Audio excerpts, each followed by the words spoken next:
Hello friends, I welcome you all to Bioindicus Academy. In this lecture, we are going to talk about denaturation of proteins and somewhat about globular and fibrous proteins and some other proteins like elastin, myoglobin, keratin and collagen. Okay, let's start. तो देखो level of protein folding क्या क्या होते हैं। Primary folding होती है, primary structure बनती है उससे, फिर प्राइमरी से सेकेंडरी स्ट्रक्चर बनती है, सेकेंडरी से टर्शियरी स्ट्रक्चर बनती है। तो फोल्डिंग का फाइनल जो लेवल होता है वो होता है टर्शियरी स्ट्रक्चर। फिर टर्शियरी में जो सब यूनिट बनती है वो सब यूनिट आपस में इंटरेक्शन करने लग जाए तब क्वाटरनरी स्ट्रक्चर बनती है। अब देखो प्राइमरी स्ट्रक्चर में क्या होता है, अमाइनो एसिड्स आपस में जुड़े जुड़े रहते हैं पेप्टाइड बॉन्ड के थ्रू, है ना। तो ये पॉलीपेप्टाइड होती है प्राइमरी स्ट्रक्चर में। और सेकेंडरी स्ट्रक्चर में क्या होता है कि जो ये चेन बनी है, जैसे ये फोल्डिंग हो जाती है इसकी। फोल्डिंग कैसे हो जाती है, जैसे A1 यहाँ पे था, A4 यहाँ पे है, ठीक है। तो इस तरीके से आपस में ये एच बॉन्डिंग कर लेते हैं। तो इस टाइप से सेकेंडरी स्ट्रक्चर बनती है। और जब इसी स्ट्रक्चर का में अलग अलग फोर्सेज आ जाएं, जैसे इलेक्ट्रोस्टैटिक इंटरेक्शंस आ जाएं, एच बॉन्डिंग आ जाए, वंडरवाल फोर्सेज आ जाएं, है ना, और कोवेलेंट बॉन्ड में जैसे डाइसल्फाइड बॉन्ड आ जाए, तो इस टाइप से जो स्ट्रक्चर बनेगी वो होती है टर्शियरी स्ट्रक्चर, मतलब कॉम्पैक्ट फोल्डिंग होगी यहाँ पे। और फिर क्वाटरनरी स्ट्रक्चर में क्या होता है, जैसे ये यहाँ पे एक ये टर्शियरी स्ट्रक्चर जैसे बन गई, तो ये एक मान लो एक सब यूनिट है ये, ठीक है। तो दूसरी सब यूनिट के साथ ये इंटरेक्शन करने लग जाए जब, जैसे ये सब यूनिट 1 है, ये सब यूनिट 2 है, तब बनती है क्वाटरनरी स्ट्रक्चर। अब इससे जो ये वाली स्टेज होती है, जैसे ये फोल्डिंग हुई है टर्शियरी स्ट्रक्चर में, या ये फोल्डिंग हुई है क्वाटरनरी स्ट्रक्चर में हुई है फोल्डिंग, तो इन सब फोल्डिंग को हम नेटिव स्टेट बोलते हैं। जैसे सेकेंडरी में जो फोल्डिंग हुई, यानी हम यहाँ पे कहेंगे कि प्रोटीन अपने नेटिव फॉर्म में है, नेटिव फोल्डिंग है यहाँ पे, ठीक है। नेटिव कॉन्फॉर्मेशन है प्रोटीन की। जब ये वाली नेटिव कॉन्फॉर्मेशन लॉस हो जाए तो उसको हम कहेंगे डीनेचुरेशन। डीनेचुरेशन का मतलब ये नहीं है कि जैसे अमाइनो एसिड 1 है, 2 है, 3 है, इसके बीच में जैसे पेप्टाइड बॉन्ड है, ये पेप्टाइड बॉन्ड का टूटना डीनेचुरेशन नहीं कहलाता, ठीक है। जब इसकी आपस में फोल्डिंग जो होती है वो टूट जाती है, वो डिस्टर्ब हो जाती है, तो उसको हम डीनेचुरेशन बोलेंगे। डीनेचुरेशन कहाँ पे होता है, सेकेंडरी लेवल पे, टर्शियरी लेवल पे और क्वाटरनरी लेवल पे। ओके। जब एक बात और है, जैसे जब प्रोटीन सेकेंडरी टर्शियरी या क्वाटरनरी लेवल पे फोल्डिंग में रहेगा प्रोटीन, तो उसका जो हाइड्रोफोबिक अमाइनो एसिड्स हैं वो कोर में रहेंगे, और जो हाइड्रोफोबिक अमाइनो एसिड्स हैं वो बाहर की तरफ रहेंगे। तो ये वाली जो प्रोटीन है वो वाटर में सोल्यूबल हो सकती है ना, वाटर सोल्यूबल है ये। तो डीनेचुरेशन होगा तो इसकी सोल्युबिलिटी के ऊपर भी इफेक्ट आएगा, है ना। तो डीनेचुरेशन का मतलब समझ गए ना। डीनेचुरेशन का मतलब ये नहीं होता कि पेप्टाइड बॉन्ड टूट गए हैं। डीनेचुरेशन का मतलब होता है जो इनके आपस में, जैसे पॉलीपेप्टाइड चेन थी, इसके बीच में जो फोर्सेस थे, हाइड्रोजन बॉन्डिंग थी, वेंडरवाल फोर्सेस थे, या हाइड्रोफोबिक इंटरेक्शंस थे, डाइसल्फाइड बॉन्ड्स थे, वो टूट गए हैं। और वो कैसे होता है, जैसे टेम्परेचर बढ़ा दिया है इस चीज़ का। टेम्परेचर बढ़ाते हैं तो जो बॉन्ड्स होते हैं, एच बॉन्डिंग होती है या डिफरेंट टाइप के बॉन्ड्स होते हैं, वो टूट जाते हैं। या कोई डिफरेंट केमिकल से इस चीज़ को ट्रीट किया, जैसे ये एक टर्शियरी स्ट्रक्चर है, इसको हमने यूरिया से ट्रीट किया, तो यूरिया क्या करेगा जी, जो इसके मोइटीज हैं उसके साथ एच बॉन्डिंग बना लेगा, है ना। तो तो यूरिया क्या कर रहा है, इसकी स्ट्रक्चर को डिस्टर्ब कर रहा है। तो इस यूरिया को डीनेचुरिंग एजेंट्स भी कहते हैं। तो डिफरेंट काइंड ऑफ डीनेचुरिंग एजेंट्स होते हैं, जैसे ऑर्गेनिक सॉल्वेंट होते हैं, डिटर्जेंट्स होते हैं, रिड्यूसिंग एजेंट्स होते हैं कुछ, और कुछ हैवी मेटल्स होते हैं। और हीट टेम्परेचर का मैंने बता ही दिया कि टेम्परेचर इंक्रीज करते हैं तो जो नेटिव कॉन्फॉर्मेशन है प्रोटीन की वो डिस्टर्ब हो जाती है। तो अब बात करते हैं सिंपल और कॉन्जुगेटेड प्रोटीन्स क्या होते हैं। तो देखो भाई, सिंपल जो प्रोटीन्स होती हैं, सिंपल प्रोटीन्स में केवल और केवल अमाइनो एसिड्स होती हैं। जो सिंपल प्रोटीन्स होती हैं उसमें अमाइनो एसिड्स आपस में बॉन्डेड होती हैं थ्रू पेप्टाइड बॉन्ड, या फर्दर उनकी फोल्डिंग होती है सेकेंडरी, टर्शियरी या क्वाटरनरी। तो इस टाइप की प्रोटीन्स को हम सिंपल प्रोटीन्स कहते हैं। इसका एग्जांपल क्या है, सीरम एल्ब्यूमिन। अब जो कॉन्जुगेटेड प्रोटीन होती हैं, जैसे एक प्रोटीन है ये, इस प्रोटीन के साथ एक नॉन प्रोटीनस पार्ट जुड़ा होता है। नॉन प्रोटीनस पार्ट जैसे जैसे ये प्रोटीन तो अमाइनो एसिड से बनी हुई है, ठीक है। इसके साथ एक और साथ में नॉन प्रोटीनस पार्ट जुड़ गया, जैसे मान लो ये कार्बोहाइड्रेट का कोई पार्ट है, या कोई भी दूसरी चीज़ मान लो लिपिड का कोई पार्ट है, इसके साथ जुड़ा हुआ है, तो उसको कॉन्जुगेटेड प्रोटीन कहेंगे। जब इस ग्रुप को अलग कर दिया जाए, जो नॉन प्रोटीनस पार्ट है इसको अलग कर दिया जाए, बाद में जो पीछे जो प्रोटीन का पार्ट बचेगा उसको कहेंगे एपोप्रोटीन। एपोप्रोटीन, ठीक है। तो ये वाला ग्रुप हो गया नॉन प्रोटीनस पार्ट, और ये हो गया प्रोटीनस पार्ट, तो इसको कॉन्जुगेटेड प्रोटीन कहेंगे। इसके एग्जांपल्स क्या क्या है, जैसे ग्लाइकोप्रोटीन्स होते हैं। देखो एक एक चीज़ और बता देता हूँ, जिसका पीछे नाम आए प्रोटीन, ग्लाइको, जो आगे जो जुड़ा होता है वो होता है कम कंसंट्रेशन में, यानी मेन सब यूनिट जो है वो प्रोटीन, और जो साथ में इसके साथ जुड़ा हुआ ग्रुप है वो है ग्लाइको। ग्लाइको मतलब कार्बोहाइड्रेट या जो भी अपने सैकराइड्स हैं उनसे रिलेटेड ग्रुप इसके साथ जुड़ा हुआ है, तो उसको कॉन्जुगेटेड प्रोटीन कहेंगे। ग्लाइको प्रोटीन साथ कॉन्जुगेटेड प्रोटीन। और ग्लाइको प्रोटीन के भी एग्जाम्पल क्या क्या है, जैसे फाइब्रोनेक्टिन है, कैडरीन है, या डिफरेंट टाइप के जो भी हैं। अब दूसरा होता है लिपोप्रोटीन होते हैं जो, देखो इसमें मेन सब यूनिट क्या है, प्रोटीन है, लिपो लिपिड। तो स्मॉल सब यूनिट क्या है, लिपिड की है, और मेन सब यूनिट क्या है, प्रोटीन है, तो इसको लिपोप्रोटीन कहेंगे। इसके एग्जांपल क्या क्या है, काइलोमाइक्रोन्स जो होते हैं, काइलोमाइक्रोन्स, या एचडीएल जो होते हैं, हाई डेंसिटी लिपोप्रोटीन्स होते हैं। अब प्रोटीन के साथ अगर कोई मेटल जुड़ जाए, जैसे मेटलोप्रोटीन्स होते हैं, है ना। तो इसमें प्रोटीन तो मेन सब यूनिट होगी और मेटल का कोई स्मॉल पार्ट हो गया, जैसे आयरन जुड़ गया प्रोटीन के साथ तो उसको फेरिटिन कहते हैं ना। तो इस टाइप से कॉन्जुगेटेड और सिंपल प्रोटीन्स होते हैं। अब बात करते हैं फाइब्रस और ग्लोबुलर प्रोटीन्स के बारे में। तो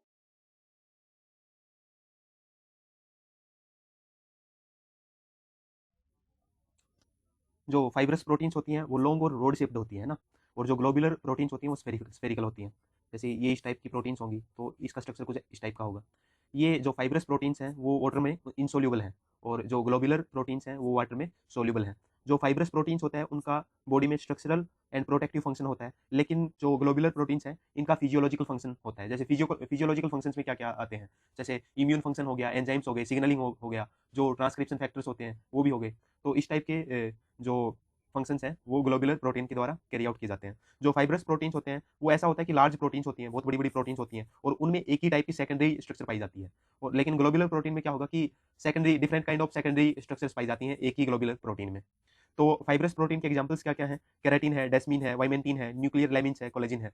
अब ग्लोबुलर प्रोटीन्स की अगर बात करें तो इसका एग्जांपल हो गया आरएनए पॉलीमरेज, और जो डिफरेंट काइंड ऑफ एंजाइम्स होते हैं। जो न्यूक्लियोजोम कोर जो होता है उसमें क्या होते हैं, जो हिस्टोन प्रोटीन्स होते हैं वो भी ग्लोबुलर प्रोटीन्स होते हैं, है ना।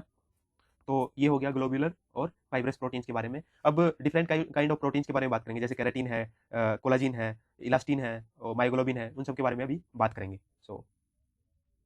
तो सबसे पहले हम बात करते हैं केराटिन प्रोटीन्स के बारे में।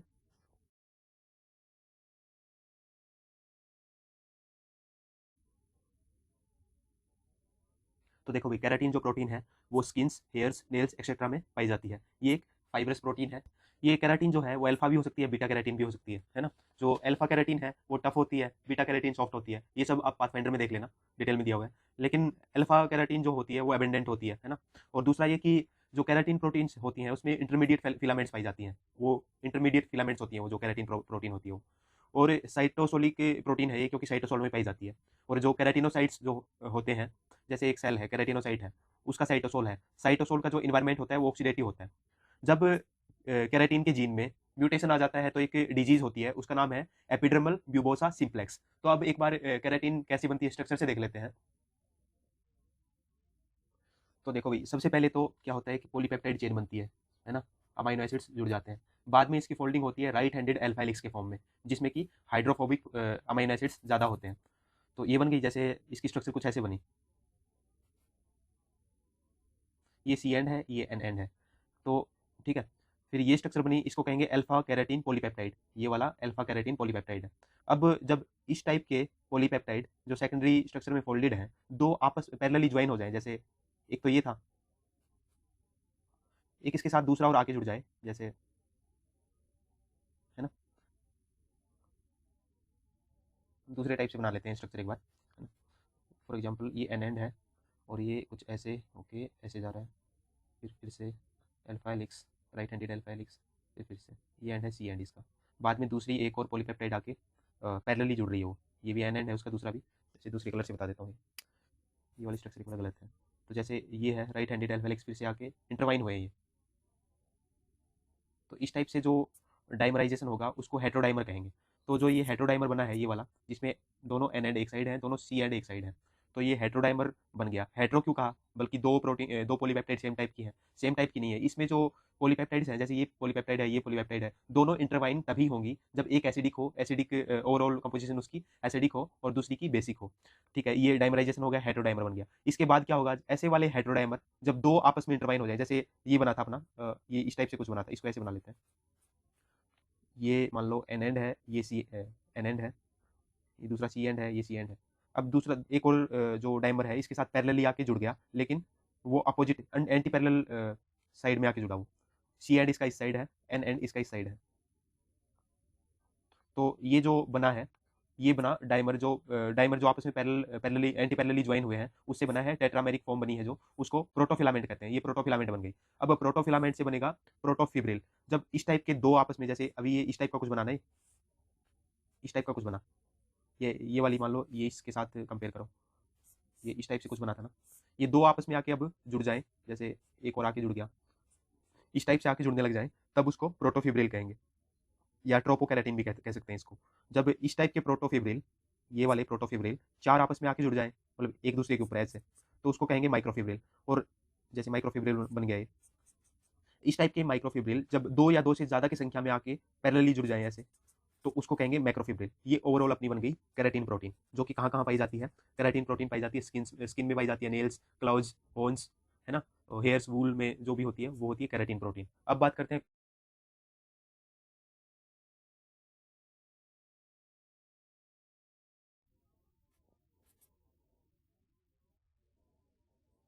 तो जो कोलाजिन प्रोटीन है वो मोस्ट अबेंडेंट है एनिमल्स में, ठीक है। ये जो मैट्रिक्स होता है एक्स्ट्रा सेलुलर मैट्रिक्स, उसमें मेजरली कोलाजिन प्रोटीन पाई जाती है, एक्स्ट्रा सेलुलर मैट्रिक्स में भी और बेसल बेसल लेमिना लेमिना में भी, ठीक है। तो एक्स्ट्रा सेलुलर मैट्रिक्स में पाई जाती है तो ऑटोमेटिक सी बात है कि सेक्रेटरी प्रोटीन होगी। अब कोलाजिन की वजह से एक जेनेटिक डिसऑर्डर होता है, उसको कहते हैं ईडी सिंड्रोम। ईडी सिंड्रोम में क्या होता है कि फ्रेजाइल बोन्स हो जाती हैं, वीक मसल्स हो जाती हैं। ओके, तो ये कब होता है? ये वाला सिंड्रोम सिंड्रोम कब होता है? कोलेजन के जो पॉलीपेप्टाइड है उसमें डिफेक्ट आने की वजह से। वो डिफेक्ट क्यों आता है? विटामिन सी की डेफिशिएंसी जब हो जाती है तब। इसको स्कर्वी भी कह सकते हैं। अब जो कोलेजन प्रोटीन है उसकी बेसिक जो प्राइमरी स्ट्रक्चर होगी, उसमें क्या क्या कौन कौन से अमाइनो एसिड्स होते हैं? पहला ग्लाइसिन होता है, सब में होता है ग्लाइसिन। फिर एक्स हो सकता है, एक्स की जगह प्रोलीन हो सकता है, प्रोलीन अमाइनो एसिड हो सकता है। वाई में हो सकता है हाइड्रोक्सी प्रोलीन हो या हाइड्रोक्सी लाइसिन हो। ये कब कैसे बनते हैं? जैसे प्रोलीन है, प्रोलीन को हाइड्रोक्सी प्रोलीन बनना है तो एक एंजाइम होता है प्रोलाइल हाइड्रोक्सिलेज, तब प्रोलीन हाइड्रोक्सी प्रोलीन में कन्वर्ट हो जाएगा। लाइसिन भी ऐसे ही, लाइसिन हाइड्रोक्सी लाइसिन में कब कन्वर्ट होगा? जब लाइसाइल हाइड्रोक्सिलेज एक एंजाइम एक्ट करेगा लाइसिन के ऊपर, ठीक है। तो different kind of collagen proteins होते हैं, टाइप 1 होते हैं, 2 होते हैं, 3 होते हैं, 4 होते हैं। ये सब डिपेंड करता है अल्फा पॉलीपेप्टाइड चेन कौन किस टाइप की है उनमें। अब जैसे ये एक पॉलीपेप्टाइड चेन थी, इसकी सेकेंडरी स्ट्रक्चर बनी है, तो सेकेंडरी स्ट्रक्चर जब बनती है उसको बोलते हैं collagen helix. Left handed fashion में वो फोल्ड होती है, उसका जो फाई एंगल होता है 50 डिग्री होता है, साई एंगल प्लस 150 डिग्री होता है। जो पेप्टाइड बॉन्ड होते हैं वो ट्रांसफॉर्म में होते हैं, और इंटरेक्शन क्या, जब फोल्डिंग होगी तो हाइड्रोजन बॉन्डिंग होगी ना, तो इसलिए एच बॉन्डिंग होती है। और जब जैसे मैंने बताया कि लेफ्ट हैंडेड फैशन में सेकेंडरी स्ट्रक्चर की फोल्डिंग होती है, जब सेकेंडरी स्ट्रक्चर की फोल्डिंग लेफ्ट हैंडेड में हुई है, तो ये आपस में जो वाइंडिंग होगी आगे जाके फर्दर फोल्डिंग जब होगी वो राइट हैंडेड फैशन में होगी। ये आगे स्ट्रक्चर बना के एक बार बता देता हूँ मैं। तो देखो भाई, स्टार्टिंग में एक पॉलीपेप्टाइड चेन होती है, तो 3 पॉलीपेप्टाइड चेन जब आपस में लेफ्ट हैंडेड फैशन में इंटरवाइन होती हैं तो बनती है अल्फा चेन, ठीक है। एक पॉलीपेप्टाइड की कंपोजिशन क्या है? जैसे एक पॉलीपेप्टाइड है उसमें ग्लाइसिन है, प्रोलीन है, एक्स मान लो, ये वाई मान लो, ये रिपीट है ऐसे ही। तो एक पॉलीपेप्टाइड में ये कंपोजिशन है जिसके जो एंड्स हैं वो इस टाइप से अरेंज्ड है। ये वाला सी मान लेना भाई, सी एंड मतलब एक, इनकी जो पोलैरिटी है वो सेम है। सी टर्मिनल एक साइड में है, एन टर्मिनल एक साइड में है। तो इनसे इंटरवाइन होके जब एक स्ट्रक्चर बनी तो उसको कहेंगे अल्फा चेन। ये जो है ये 3 से बनी हुई है, ये इसको अल्फा चेन कहते हैं, ठीक है। जब ये अल्फा चेन, इस टाइप की अल्फा चेन, ये 3 आपस में आके राइट हैंडेड फैशन में इंटरवाइन हो जाएं एक दूसरे के ऊपर, तब उसको कहेंगे प्रोकोलाजिन, है ना।